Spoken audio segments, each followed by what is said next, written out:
morning, ladies and gentlemen. I'm going to contradict most of what was said today.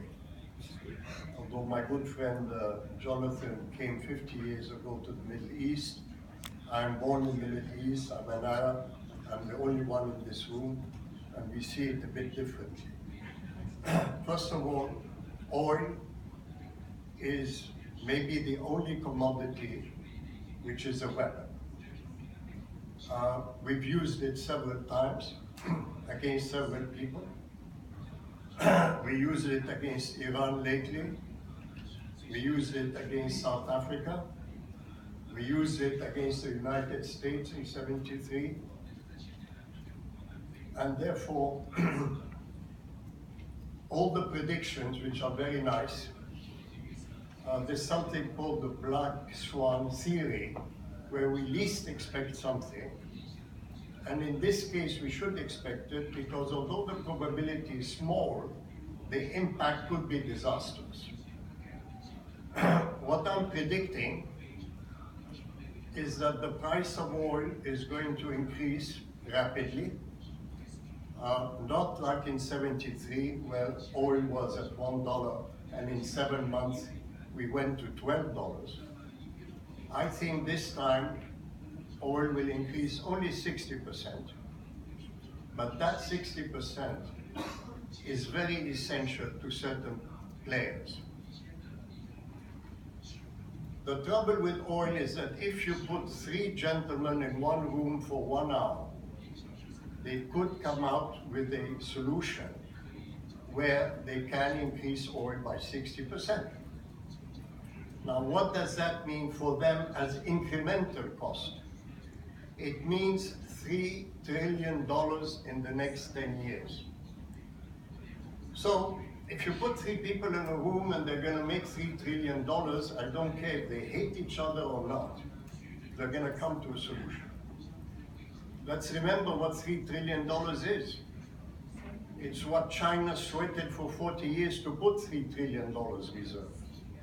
It's what America blew up in 3 wars, and a 2008 financial collapse. That $3 trillion changed the policy of America forever. Therefore, I think we must be careful.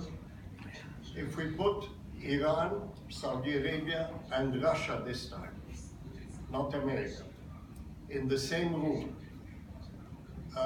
they can do $3 trillion together. And my prediction, they will find a solution to make it. My good friend is talking about the religious wars. It's true, they're horrible today.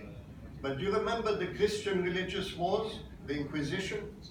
They were much worse than today. All religious wars do find a certain solution. When ideologically we were in the Cold War, and America was fighting Russia and was fighting China in the Cold War on ideological positions, we channeled that ideology and we regulated it in certain places. I predict the same thing in the Middle East. The ideological religious war will not end, but will be channeled, because the alternative of $3 trillion is too important to walk away from. So, using logic, like we heard this morning, has really never worked. We had the logic of Vietnam, we were wrong. We had the logic of Iraq, we were wrong. We had the logic of Afghanistan, we were wrong. We had the logic of the Arab Spring, we were wrong. Re-exit, we completely never expected it, and it's going to have tremendous effect. Therefore, just in 2 words to say, for you policymakers, sometimes you have to think out of the box. Sometimes you have to go against the grain. And in my position, because I see the 3 personalities, as my previous speaker spoke about personalities, history is affected by personalities, but up to 11. When they say Mr. Trump will come in, and we don't know what will happen. Completely wrong. First, I know personally Mr. Trump very well. I know also Hillary Clinton very well. I mean, there's no comparison. Hillary Clinton will break the glass ceiling and have an American woman in a powerful position. And this is the beauty of America. We can have a black man, we can have an American woman, we soon have a Jewish man, and it doesn't change anything. Because if you think that Mr. Trump will come in and you're going to be worried, everything he said will be forgotten. It's true, like my previous speaker said, Mr. Trump has no ideology. I know him personally. He has one ideology. He wants to win. When he knows he's losing on a path, he'll move away from it. He went 4 times bankrupt. He went in, he thought he'd make money, he couldn't make it, he went out.